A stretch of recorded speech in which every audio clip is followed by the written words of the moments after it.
হাসিনার খেল খতম। ওর খেল খতম হবে আমরা জানতাম।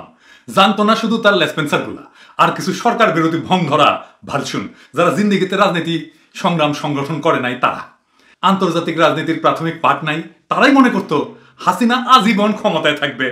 যাই হোক, আসল কথায় আসি, কি হয়েছে কেউ বুঝে ওঠার আগেই যুক্তরাষ্ট্রের এত বড় পদক্ষেপ কিসের ইঙ্গিত? বাংলাদেশে কি কঠিন কিছু ঘটতে যাচ্ছে?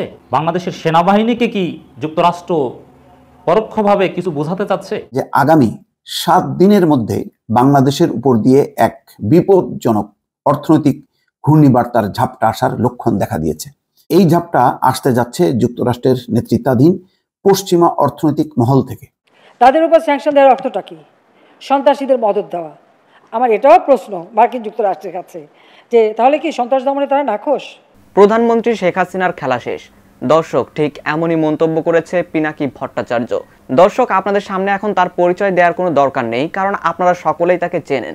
দর্শক, তিনি কিন্তু এমন মন্তব্য এর আগেও অনেকবার করেছেন এবং এই বিষয়টাকে কেন্দ্র করে নির্বাচনের পর অনেকেই তার বিরুদ্ধে ক্ষোভ ঝেড়েছেন। যেহেতু তিনি নির্বাচনের আগে বলেছিলেন যে নির্বাচনের সময়ই প্রধানমন্ত্রী জয় বাংলা হয়ে যাবে, তো এরই প্রেক্ষিতে অনেকেই তার উপর নারাজ ছিলেন। কিন্তু দর্শক, তার আবার হঠাৎ করে এমন বক্তব্য কেন?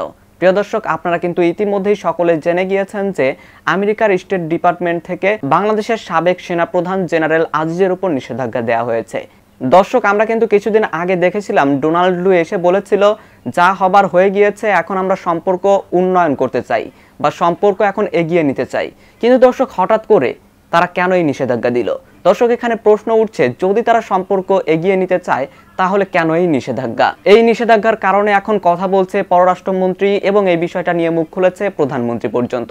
দর্শক, এই বিষয়টা নিয়ে সুন্দরভাবে আলোচনা করেছেন পিনাকি ভট্টাচার্য। সেখানে তিনি তুলে ধরেছেন এটাই আমেরিকার গ্রিন সিগন্যাল এবং এরপরেই খেলা শেষ করে দিবে একেবারে। দর্শক, সেই সাথে আমি ভিডিও শুরুতে আপনাদের আরো যেই ভিডিওগুলোর অংশবিশেষ দেখিয়ে শুরু করেছিলাম, সেই সবগুলো ভিডিওর বিস্তারিত আলোচনা এখন আপনাদেরকে দেখাবো। তো চলুন দর্শক, আমরা ধারাবাহিকভাবে সবগুলো ভিডিও দেখে আসি। হাসিনার খেল খতম। ওর খেল খতম হবে আমরা জানতাম। জানতো না শুধু তার লেসপেন্সার গুলা, আর কিছু সরকার বিরোধী ভং ধরা ভালসুন যারা জিন্দিগিতে রাজনীতি সংগ্রাম সংগঠন করে নাই, তারা আন্তর্জাতিক রাজনীতির প্রাথমিক পাঠ নাই, তারাই মনে করতো হাসিনা আজীবন ক্ষমতায় থাকবে। যাই হোক, আসল কথায় আসি, কি হয়েছে আমেরিকা বাংলাদেশের চিহ্নিত কিছু ব্যক্তির বিরুদ্ধে ভিসা রেস্ট্রিকশন প্রয়োগ করেছে, সেটা তারা জানাইছে প্রকাশ্যে। এখন দেখেন আওয়ামী লীগ কি বলেছিল, দেখেন কুমড়া পটাশ কি বলেছিল। দেখেন, সে বলেছিল যে কাদাল রানের নাকি সুষ্ঠু নির্বাচনের অঙ্গীকার ছিল, সেটা মেনে নিছে আমেরিকা, আর তার ফলে ভিসা রেস্ট্রিকশন আসিচ্ছে। কিরকম ভাওতার উপরেই দলটা চলে, দেখেন সব কয়টা ভাওতাবাজ। এ হাসিনা থেকে শুরু করে সব কয়টা, শেখ মুজিবও ভাওতা দিত। দেখেন একের পর এক ভাওতা দিয়ে এরা কর্মীদের ধরে রাখছে।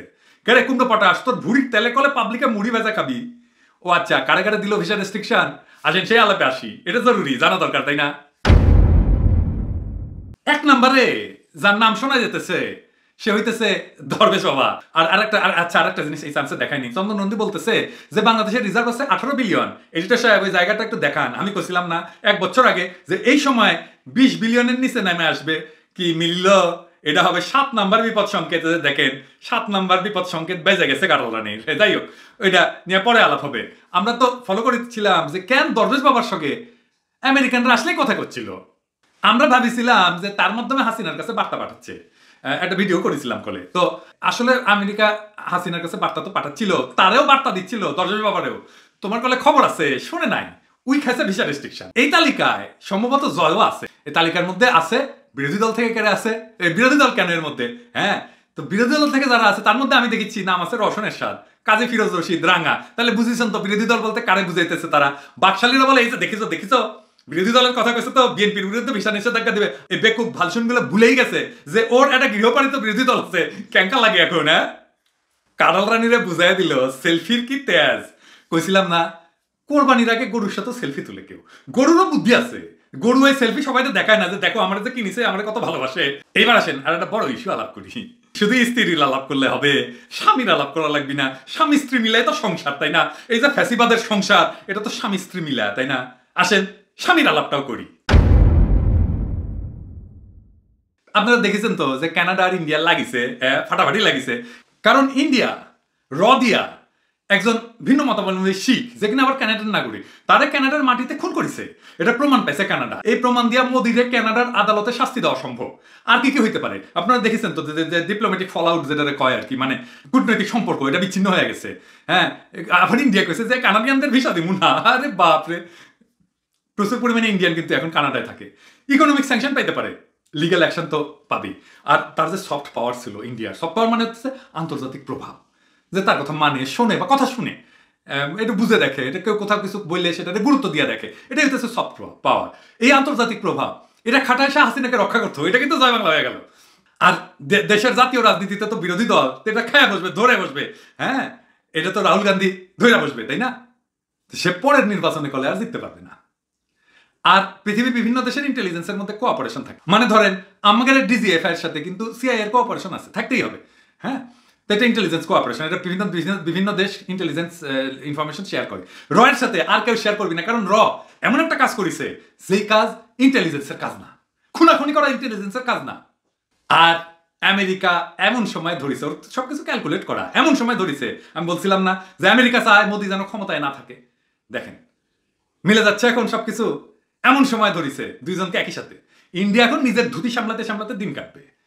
হাসিনার হয়ে খ্যাপ মারা মোদি বা ইন্ডিয়ার পক্ষে আর সম্ভব না। কারারানির 2 কুলি গেছে, ওর কলে খেল খতম, কিন্তু রিজার্ভের পয়সাও যে হজম করে ফেলিছে ওটা আমাদের কাপফারা। 75-এ জয় বাংলা হওয়ার পরে আমরা এই দানবকে আবার বাঁচায় তুলছিলাম, বুঝা হোক না বুঝা হোক। আমরা কানেই তুলি নাই তাদের কথা যারা শেখ মুজিবকে জয় বাংলা করে দিছিল, আমরা শুনি নাই কেন জয় বাংলা করা দরকার ছিল। এইবার আমরা যেন আর সেই ভুল না করি। জেনারেল আজিজ এবং তার পরিবারের উপর মার্কিন নিষেধাজ্ঞা দেওয়া হয়েছে, ভিসা নিষেধাজ্ঞা। এই নিষেধাজ্ঞায় যেটি হয় যে জেনারেল আজিজ এবং তার পরিবার যুক্তরাষ্ট্রে ভ্রমণ করতে পারবেন না, পাশাপাশি তাদের যদি কোনো সম্পদ যুক্তরাষ্ট্রে থাকে সেগুলো বাতিল হবে। এটি হচ্ছে মার্কিন ভিসা নিষেধাজ্ঞার বিধান। তো এই ব্যাপারে জেনারেল আজিজ মুখ খুলেছেন, একটি বেসরকারি টিভি চ্যানেলকে তিনি বক্তব্য দিয়েছেন। তার পক্ষে তিনি এর আগেও ডয়চে ভেলের তিনি বিস্তারিত বক্তব্য দিয়েছেন। তবে তখন পর্যন্ত মার্কিন ভিসা নিষেধাজ্ঞার ব্যাপারে একটি গুঞ্জন ছিল, বিষয়টা তখন একেবারে প্রকাশিত হয়নি। মানব জমিন রিপোর্ট করেছিল 2021 সালে যে অবাঞ্ছিত ঘোষণা করা হয়েছে জেনারেল আজিজকে। জেনারেল আজিজ বলেছেন এই ধরনের কোনো তথ্য তার কাছে নেই, ফলে তার জানা নেই যে তার ভিসা বাতিল হয়েছে কিনা।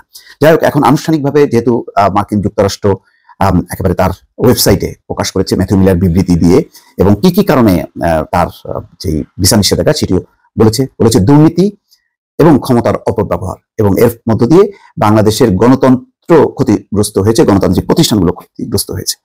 তো এই ব্যাপারে জেনারেল আজিজ যেটি বলেছেন যুগান্তর পত্রিকায় সেটি প্রকাশ হয়েছে। সেখানে বলা হচ্ছে যে সোমবার রাতে ইউনাইটেড স্টেট ডিপার্টমেন্ট অফ স্টেটের ওয়েবসাইটে প্রকাশিত এক বিবৃতিতে জানানো হয় যে তাদের উপর ভিসা নিষেধাজ্ঞা দেওয়া হয়েছে। এই ঘটনার পর দেশের একটি বেসরকারি টিভি চ্যানেলে নিজের প্রতিক্রিয়া জানিয়েছেন সাবেক এই সেনাপ্রধান। তিনি বলেন, আমাকে যে 2 কারণে যুক্তরাষ্ট্র নিষেধাজ্ঞা দিয়েছে তার কি কোনো ভিত্তি আছে, তিনি প্রশ্ন করছেন। তারা বলেছেন, আমি আমার পদ পদবি দিয়ে আমার ভাইকে নাকি সহযোগিতা করেছি। তিনি আরো বলেন, আমি কোনো অপরাধ করিনি যে শাস্তি পেতে হবে। তারা আমার বিরুদ্ধে যেসব অভিযোগ তুলেছে তার কোনো প্রমাণ থাকলে আমাকে দিক। এর আগেও তিনি এই একই ধরনের চ্যালেঞ্জ করেছিলেন ডয়চে ভেলেকে, খালেদ মহিউদ্দিন সেই সাক্ষাৎকারটি নিয়েছিলেন। আজিজ আরো বলেন, ভাইদের সম্পদশালী করতে আমি কোনো ক্ষমতার অপব্যবহার করিনি, তারা আমার বিরুদ্ধে প্রমাণ করুক। এর আগে সোমবার রাতে মার্কিন যুক্তরাষ্ট্র দপ্তরের ওয়েবসাইটে প্রকাশিত এক বিবৃতিতে বাংলাদেশের সেনাবাহিনীর সাবেক প্রধান জেনারেল আজিজ আহমেদের বিরুদ্ধে নিষেধাজ্ঞা দেয় যুক্তরাষ্ট্র। মার্কিন পররাষ্ট্র দপ্তরের মুখপাত্র ম্যাথিউ মিলার এক বিবৃতিতে বলেন, দুর্নীতিতে উল্লেখযোগ্য সম্পৃক্ততার কারণে বাংলাদেশের সেনাবাহিনীর সাবেক প্রধান জেনারেল আজিজ আহমেদের বিরুদ্ধে এই পদক্ষেপ নিয়েছে পররাষ্ট্র দপ্তর। তার অর্থাৎ জেনারেল আজিজের কর্মকাণ্ড বাংলাদেশের গণতান্ত্রিক প্রতিষ্ঠান এবং সরকারি প্রতিষ্ঠান ও প্রক্রিয়ার প্রতি জনগণের আস্থা ও বিশ্বাসকে ক্ষুণ্ণ করতে ভূমিকা রেখেছে। বিবৃতিতে বলা হয়, আজিজ আহমেদ তার ভাইকে বাংলাদেশে অপরাধমূলক কার্যকলাপের জন্য জবাবদিহিতা এড়াতে সাহায্য করেছেন। আর এটা করতে গিয়ে তিনি সরকারি প্রক্রিয়ায় হস্তক্ষেপ করে উল্লেখযোগ্য দুর্নীতিতে জড়িত হয়েছেন। এছাড়া অন্যায়ভাবে সামরিক খাতে কন্ট্রাক্ট পাওয়া নিশ্চিত করার জন্য তিনি তার ভাইয়ের সঙ্গে ঘনিষ্ঠভাবে কাজ করেছেন। একই সঙ্গে নিজের ব্যক্তিগত সুবিধার জন্য সরকারি নিয়োগের বিনিময়ে ঘুষ গ্রহণ করেছিলেন। ম্যাথিউ মিলার বলেন, এই পদক্ষেপের মাধ্যমে বাংলাদেশে গণতান্ত্রিক শাসন এবং আইনের শাসনকে শক্তিশালী করার জন্য যুক্তরাষ্ট্রের যে প্রতিশ্রুতি রয়েছে তা আবারও নিশ্চিত করা হলো। সরকারি সেবা আরো স্বচ্ছ, নাগরিকদের সেবা লাভের সুযোগ তৈরি করার পাশাপাশি ব্যবসা ও নিয়ন্ত্রণ ব্যবস্থার উন্নয়ন এবং অর্থ পাচার ও অন্যান্য অর্থনৈতিক অপরাধের অনুসন্ধান ও বিচার নিশ্চিতে সক্ষমতা তৈরিতে সহায়তার মাধ্যমে বাংলাদেশের দুর্নীতি বিরোধী প্রচেষ্টার সহায়তা করে থাকে যুক্তরাষ্ট্র। সমস্যা হচ্ছে যে বিবৃতিটা দেখলে বা তাদের বক্তব্য যে বাংলাদেশকে তারা সহযোগিতা করছে এই ঘটনার মধ্য দিয়ে, কিন্তু বাংলাদেশ কি তাদের কাছ থেকে সহযোগিতা চাইছে সেটা তো মানে এতদিনও মানে প্রমাণ হয়নি। 2021 সালে তিনি রিটায়ারমেন্টে গেছেন, তিনি বাংলাদেশি আছেন, তো কই তার বিরুদ্ধে তো সরকারের কোনো মহল থেকে মানে কোশ্চেন করা, দুদক বা অন্য কোনো সরকারি সংস্থা যে তার বিরুদ্ধে যে অভিযোগ এসছে আল জাজিরা বা বিভিন্ন সময় সেটি তদন্ত করা হয়েছে। বাংলাদেশ চায় না মানে এই অর্থে যে জেনারেল আজিজের বিরুদ্ধে কোনো দুর্নীতি, অনিয়মের বা ক্ষমতার অপব্যবহারের কোনো তদন্ত। সেখানে যুক্তরাষ্ট্র বলছে যে তারা এটি করছে বাংলাদেশের স্বার্থে। অদ্ভুত ব্যাপার এটি। হয়তো মানে যুক্তরাষ্ট্র করে যখন নাকি তারা কোনো দেশের উপরে নিষেধাজ্ঞা বা ব্যক্তির উপর নিষেধাজ্ঞা দেয়, তখন তারা বলে যে এটাকে গণতন্ত্রকে শক্তিশালী করা, জবাবদিহিতা নিশ্চিত করা, মানবাধিকার রক্ষায় যে তাদের অঙ্গীকার সেটি প্রতিষ্ঠার জন্য তারা এটি করছে। দেশের সন্ত্রাস দমন করেছি, তাদের উপর স্যাংশন দেওয়ার অর্থটা কি? সন্ত্রাসীদের মদত দেওয়া। আমার এটাও প্রশ্ন মার্কিন যুক্তরাষ্ট্রের কাছে যে তাহলে কি সন্ত্রাস দমনে তারা নাখোশ? 40 বছর ধরে আফগানিস্তানে তালেবানের বিরুদ্ধে যুদ্ধ করে সেই তালেবানের হাতেই ক্ষমতা দিয়ে ভেঙে চলে আসলো আমেরিকার সৈন্যরা। বাইডেন সাহেব তুলে নিয়ে গেলেন সবাইকে, আবার সেই রাষ্ট্র চলে গেল আফগানিস্তানে তালেবানদের হাতে। 40 বছর তো তারাই রাজত্ব করলো, তা নিজেদের ব্যর্থতার কথা তারা বলে না তো।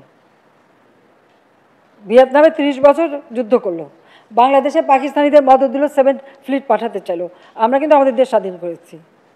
তো তাদের নিজেদের চিন্তা নিজেদের একটু করা উচিত। এখন আবার ইউক্রেন রাশিয়ার যুদ্ধের সমানে মদত দিয়ে যাচ্ছে, স্যাংশন দিচ্ছে। স্যাংশন দিয়ে কার ক্ষতি হচ্ছে? সাধারণ মানুষের ক্ষতি হচ্ছে। কথায় কথায় স্যাংশন দেবে একটা দেশ আরেকটা দেশের স্যাংশন দেয়, এটা কেমন কথা? আমি কিন্তু আমার বক্তৃতায় কিন্তু একথা স্পষ্টভাবে বলে আসছি। এটাও বলছি যে যুদ্ধ থামাতে হবে।